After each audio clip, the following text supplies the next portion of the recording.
Hello and welcome back to another Dare to Game video. Today we're taking a look at some more Kingdom Come Deliverance II gameplay that was revealed recently. So, what I'm going to be, reacting or analyzing today is stuff, just the gameplay from the Warhorse Studios on their YouTube channel just released a live-action Kuttenberg video.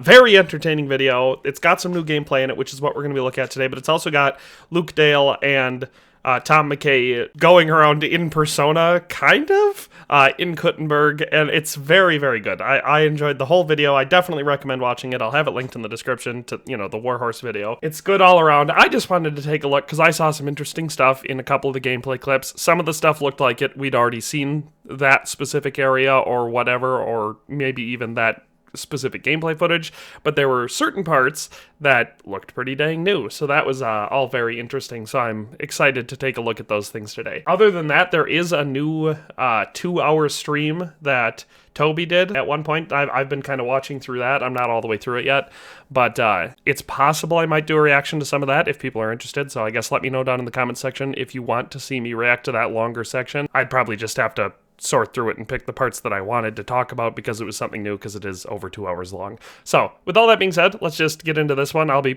pausing it as we go through and talking about anything interesting as we see it. So, let's dive on in. In the Holy Roman Empire, it was a place pulsing with business. I was going to say, I feel like we've seen enough shots like this for it to not really scream anything brand new to me. I like this guy in the front here with his shiny, gilded-looking surcoat and his hood.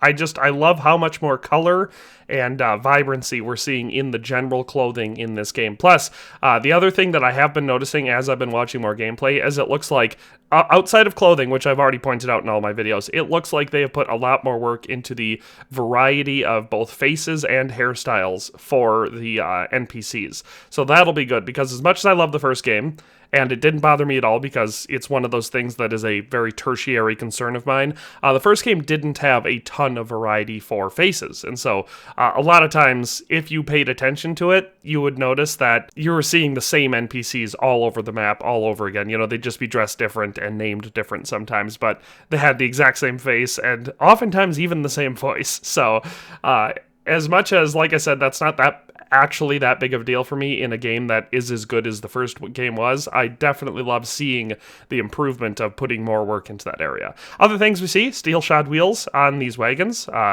Offhand, being not a wagon wheel expert, I don't know if that's accurate, but I think it's very cool to see. Other than that, just looking like Kuttenberg has from the rest of the footage we've been seeing. I like how fancy this building here looks with the gilded bricks and stuff outside the windows with the painted lines on the freshly whitewashed facade. That looks awesome. Absolutely love that. Crafts, wealth, and pleasure. But not every. So there we got some more shots of stuff that we've been seeing a bit of in previous footage. Got some more blacksmithing, and I can't wait to see what they did with blacksmithing, because I do like the ability to freely craft things like in Mountain Blade Bannerlord, but I am curious to see how Warhorse Studios will apply their specific brand of minigames to it, because in the first game, you really didn't have a whole lot of minigames. You had... Obviously, Farkle was the definition of a open-world minigame where it was a unrelated thing that was oftentimes used as a way to drive a story, but also you could just do it as a little hobby. It was like a very, very simplified version of Gwent. I obviously much prefer Gwent, but, that wouldn't fit in this setting, so I did like the ability to collect loaded dice and etc. So that was fun. The gameplay minigames we got were like lockpicking, pickpocketing, and alchemy, or potion making, whatever you want to call it, from the first game. And I like the way that they did, especially alchemy, because it felt, even though you were making potions that obviously were the closest thing to breaking your historical immersion in the first game, because they were the closest borderline to fantasy, because some of them just had unrealistic effects, the process of making them was very satisfying, even if it could be tedious, which I think it was, and that's why I was glad they had an auto brew option that you could learn after you had brewed things once and you had gotten to the level where you could unlock that perk.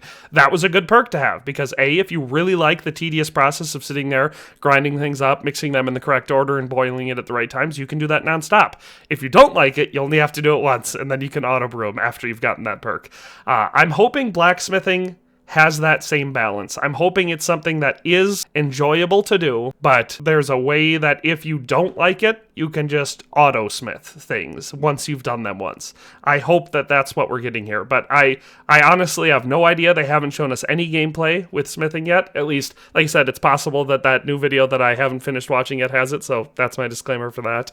But I would love to see a system that feels somewhat immersive, somewhat realistic, but isn't ridiculously tedious, if they can hit that balance. After we do the smithing, we see this woman, who I feel like we've seen before, but I don't know who she is. Henry appears to be wearing some nice clothing, and so does she, so I'm going to assume she's some level of the upper crust, whether that's the nobility or just like a wealthy merchant or whatever. Then we get a shot of a fairly fancy looking, I assumed, bathhouse. We've got another guy with a really fancy gold shiny looking surcoat over here. A lot more of the type of clothing that we've seen in the first game. I've been noticing a lot of these hats, which we didn't see a lot of in the first game. These little flat, whatever style hat you'd call that. We definitely have some harlots dancing in the middle, one slightly more harlot looking than the other, and then we cut to outside, so let's just get back to watching. Everything in the city was thriving. Certain parts of Kuttenberg were plagued by the demon alcohol, misery, and violence. Alright, so we saw a couple more things there. If we go back to this guy here, that's the guy from that previous scene with the fancy looking surcoat that I said. So I'm wondering if that's a cutscene, because it seems like, you know, there was dancing and everything. It's the same guys in there. Now he's getting assaulted. We get more beggars on the streets. I'm hoping that the donation to beggars option is more fleshed out in this game, because it was one thing in the first game that I always wished. You know, Henry's walking around. You got all these people that he previously knew are begging on the streets as refugees. Even after you get Pribyslavitz, you still have people begging on the streets as refugees. I never liked that. I wished they would have all disappeared from there and the camp would have been cleaned up after Pribyslavitz, because it would have been more immersive that way. But I also, like, one thing I did like is that if you walked by and dropped like a sword or a sack with a bunch of groschen or food, they would go pick it up. I liked that. That was a cool feature. But what I would have liked more is if you dropped like a full outfit of brand new fancy looking clothing and you watched a beggar pick it up, they would then put it on. That would have been cool. So I'm hoping that the beggar system in this game is more fleshed out in some sort of a way, just because I enjoy that type of gameplay. It's small, it's a little thing, but I do enjoy it for realism. And then we see this shot. I watched this in the trailer and it got me excited. I'm assuming it's a cutscene. Again, this looks like a scripted cutscene. But I love how Henry runs up to him and holds his long sword to this guy's neck. I also like that guy's feathery looking hat. That's very fancy looking. But I just get a kick out of that because typically, you know, that you'd see someone run up and do that with a dagger, not a long sword. So I love that. And violence. And all of this. Another shot with Henry brooding on a hillside, wearing his flexible plate armor and looking over a city. I just get a kick out of shots like this in trailers. It's always the stereotypical brooding man. Will soon be experienced by you through the eyes of a young lad called Henry. Man, the armor looks so much better in this game. I did appreciate the armor system in the first game. I've said that a lot of times. It's probably my favorite armor system that an open world game has ever given us. But it looks so much better in this game. I mean, you can see rust on the mail. So it looks like this mail has not been maintained. Unlike the first game where things just got covered in dirt immediately when you wore them, this is rust. You can see it. I love that. The hoods look so much better. It's not even close. I very rarely wore hoods in the first game because of a couple things. A, you couldn't wear the hood up, so it kind of felt pointless to wear a hood. B, you had to choose between either a Waffenrock or any other outer garment and a hood, which I never liked. In this game, we've already seen that's not the case. And C, the hoods just didn't look very good. They had no 3D element to them. They just sat real flat. Whereas these, they look like they've actually got a bunch of volume to them. I love that. It looks so much better. And that rust on the mail just looks so good. Henry. In Kingdom Come, Deliverance II, you will be taken on an unforgettable journey along with your noble friend, Sir Hans. So we see that they're leaning more into the Sir Hans side of the marketing with Henry. I feel like either that's an indication that he is going to be extremely prominent in this game and you're going to be doing a lot with him, which would not be out of the ordinary considering he was fairly prominent in the first game. Obviously, you know, Henry's the main character, so he's far more prominent, but Hans was one of the most common secondary characters in the game. So either they're going to be he's going to be a much bigger part of the story in this game, or they just realized how active Luke Dale has been in the marketing so far and how much that has benefited Kingdom Come Deliverance II so far in the gaming sphere. Other than that, we're seeing a roughly the same outfit from the first game, but you can see the small improvements. So I don't remember Hans having a red hood in the first game. I believe he had a scarf, maybe? I think. I'm having trouble because I haven't played it for a little while. But that hood looks awesome. Love it. It's super decorative. It's fantastic. Nothing to complain about there. It looks like he's wearing the same shirt, except we've got a lot more detail. We've got a more decorative belt. We can see he's got a dirk hanging from the belt. And we can also see, look at all those buttons. He's got all those buttons on there. So as someone who has just recently started wearing a little bit of somewhat historically accurate medieval clothing for certain things, like my videos on my history channel, Parry This. It is a pain in the ass to put that type of stuff on, especially the lace-up boots that they wear in these games. Oh my gosh, it is. I did not realize how ridiculously inconvenient medieval clothing was to put on. And seeing a shirt like this with a billion buttons on it, yeah, that checks out for me. Or toggles, or whatever you'd classify those as. The two reckless young men embark on a series of perilous adventures, leading them right here to the untamed metropolis of Kuttenberg. So if it wasn't clear already, I feel like a super huge chunk of the game story is going to have to do with the fact that you're in Kuttenberg, which is, the second largest city. I know I'm pretty sure it's the second largest city in Czechia now, but I think it certainly was at the time. It was obviously very big, very prominent, very important. So in the first game, that was not the case. You had two settlements of mediocre size at the time, which were Rete and Sasau, and they have historical significance, which if you paid attention to the first game or the history videos that I personally made and are on my other channel, Parry This, talking about the history of the first game and what really happened, there were important events that happened in that area, and so it makes sense that the game focuses entirely around them, but in the grand scheme of things, pretty insignificant. Kuttenberg is not.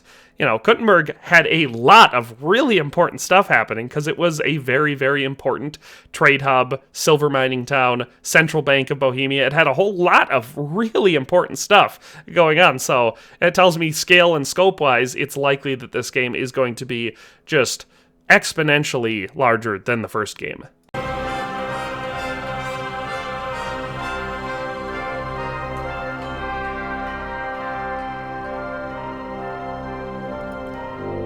See, this, took me long enough to pause it. It says live action series, so maybe that tells me that there will be more of these live action videos, which I would appreciate because I was very amused and I enjoyed the first one very much. But dancing with the demon was a very popular hobby among medieval folk. In a tavern called... Alright, so this is the part where they're talking about drinking because Luke Dale wanted to drink a lot. So they're looking at a tavern. We're seeing regular Kingdom Come 1 shenanigans in this. We got a guy puking into his helmet, or dangerously close to puking into his helmet, so that's fun. I like his decorated jupan or whatever he's wearing here. It's got some acorns and oak leaves on it. I like that. We get to the next part. My favorite sign that I've ever seen in a video game. Absolutely love that, and I hope it's historically accurate because it's just perfect. You gotta love that. In a tavern called A Hole.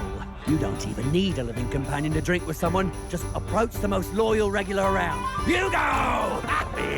Alright, so here we've met another character who's obviously going to be one of the most important characters in the game, Hugo. Apparently he just sits in this bar, stabbed with 2 daggers through his ribs and held together by string. You can see that they don't just have the skeleton sitting here somehow miraculously held together. You'll sometimes see that in video games where there'll be a skeleton there, but it's intact. And the bones are all connected to each other, even though the fact that there's clearly no connective tissue or skin or anything left.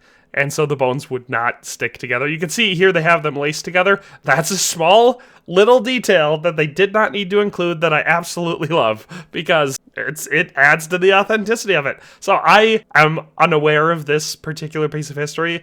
If it's true that there was some sort of a bar in Kuttenberg where they kept a skeleton, like an actual human skeleton sitting there with knives in him as like a tourist thing, that's the bar's hook. That's hilarious to me. Now, is that something you can do in today's world? Getting plastered in a bathhouse till the sunrise, just like it.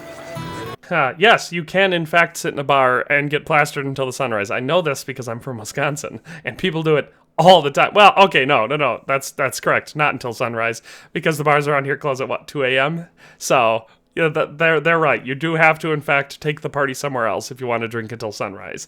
But typically, in Wisconsin, people start drinking at sunrise, and then they end at 2 in the morning. You got to have your couple hours there to let your body, flush out the toxins.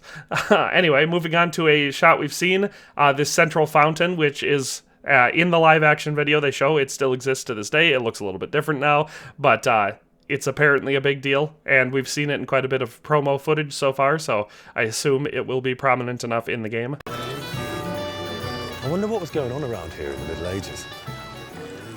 Medieval carnage, like a big gladiator stadium, people jumping on rooftops, throwing... We get Luke Dale saying some nonsense about gladiators and people jumping on rooftops. Clearly, obviously highlighting ridiculous Hollywood tropes and stuff from medieval movies and such that it just has no basis in reality. I'm loving the variety we're seeing. That's just one thing. Every time they show shots from Kuttenberg, I love how much color you're seeing, how much variety you're seeing between houses that were clearly refacaded and re-whitewashed and decorated, and we have ones here where it looks like, they obviously added in coloring to the either paint or whitewashing that they were using to make it a different color and add to the prestige of what you're looking at. Absolutely love that. Maybe they did the first Olympics here too, just running around the square. Oh, we saw some more cool armor in that last shot. So we've got this guy here walking. He's got a crossbow on his back, so we can see that that's how, if you're carrying one of the larger war crossbows, it'll be mounted on your back, kind of like the bows were in the first game. So we see that. Not seeing any clipping in the shot. I'm liking that guy's armor. That just looks so good. The rest of the people just appear to be wearing normal clothing. Square, just around that corner. What do you think? Got someone riding a horse through the city, so we know we can do that.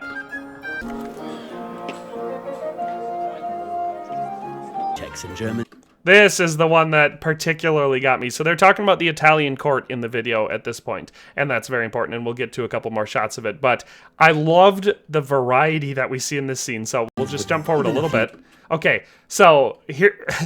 And we're going to see more of it, but you see this guy getting up here. Look at the decorative nature of his cuirass here. So we see that here, and I think more over here because they have very similar looking outfits. But we see more pointed open-faced bassinet here. We got this fluted armor that we did not get any of in the first game, paired with some brigandine pauldrons. We got this guy in the back here with another split brigandine, blue and white. Love that. We're seeing just a ton of armor variety in this one shot that I absolutely love. This guy's outfit, love that too. Very, very fancy and bougie. Unforgettable Italians. Yeah, see, there's where we get the close-up shot. This guy smashes a very hefty-looking mace down on the table. His armor looking dope. And then, like I said, we see that decorative fluting on this this cuirass here that just looks so awesome, and that's a detail that we did not get in the first game. As much armor variety as we did get, and I love it, we were lacking in a lot of design areas that obviously existed at the time, so I'm so excited to be seeing more of that in this game. We are also seeing what appears to be combined coifs. So at this time, historically speaking, the vast majority of helmets that knights would have been wearing, especially anything close-faced, would have had aventails and such, and the padding in the helmet, that would have all been connected. You just put on one thing. You wouldn't put on a padded coif, then a chainmail coif, then a helmet. You hypothetically could, right? So if you were wearing armor that was severely outdated and that's the way you had to do it, you could still do that. But it just wasn't as common in this time period anymore. So when we see the combined coifs, where you can see, it looks at least like the padding and the mail are together, that is more historically accurate than separate ones. So I love seeing that. And I just love how it goes over the armor in this game, because that's just more realistic. Ma che diavolo? Come cazzo vi permettete? Wealth. Here we're talking about the Italian court again, and they showed side-by-sides of the real-life modern, and then obviously this is the in-game medieval look to it. I love how it's got kind of a blue look. It looks really fancy, and this brings us into one of the bigger, what I would consider reveals from the trailer. They start talking about this and talking about it as the central bank where they're keeping a lot of, or the minting area, I think. I can't remember if they said it was the bank or the mint, but where a lot of the silver of Kuttenberg is held. And then they show us a scene that we've seen before in the trailers. Where all the miners' effort ended. A central bank of the kings where enormous amounts of silver, all right, central bank, have been stored. But with big piles of coin comes unwanted attention. All right, so that's the scene I was talking about. So they're talking about the Italian court, the central bank, big piles of silver, and then they say, but with all those big piles of silver comes unwanted attention. Then we see people in, ostensibly, that building. Now, it could just be, they could be tricking us here. This could be something else entirely. But ostensibly, someone inside that building, an armed guard, and then we see a sword getting put to his throat, and the reveal is none other but than Henry being the one putting the sword to his throat. So, are we becoming robber barons in this game? Are we robbing the Italian court in this game? Or are we catching someone who is robbing the Italian court in this game? It's interesting what this suggests, what this scene suggests might be happening. It could be a misdirect, but it was very interesting to me in the video that we might be heisting the Italian court.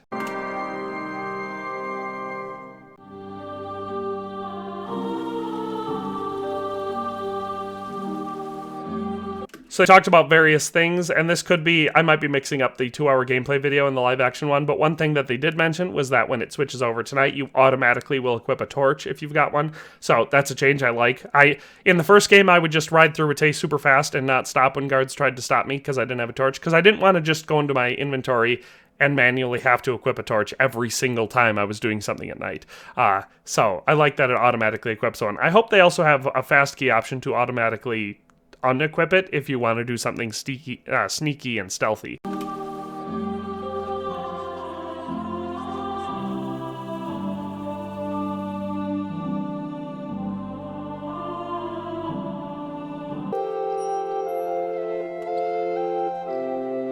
So now... Got more bathhouse shenanigans with, of course, everybody's favorite activities going on there. It's people being dragged around by winches and suckled and danced with. And that's the end of the gameplay. So like I said, this was just the gameplay. I definitely recommend checking out the live action video. Lots of little things to see in there, and I just think it's encouraging, A, that they're putting out more marketing material and that they are engaging with the community in that way, and B, that they are showcasing just how much detail and extra things have been put into this game over the first game. And in the gameplay that I was talking about at the beginning of the video, the 2 hours that Sir Toby recently did, he said that's a build from August, and while you're watching it, it still looks really good. So you got to remember, between there and February, there's a lot of time to polish yet. But even with that being said, it still looks super good. So that's my reaction to this gameplay. I'm always excited to see new stuff for, obviously, the game that I care about more than any other games coming out anytime soon. That's all for today. Like I said, if you want to see me doing any reactions to anything else, let me know. But we'll see you next time. Thanks for watching another Dare to Game video. If you liked this video, please leave a like and a comment. If you haven't already, be sure to subscribe to the channel. If you like my content and would like to support this channel, consider becoming a member today for as little as $1.99 a month. It makes a huge difference. But in any case, thanks for watching and have a nice day. I'll see you next time.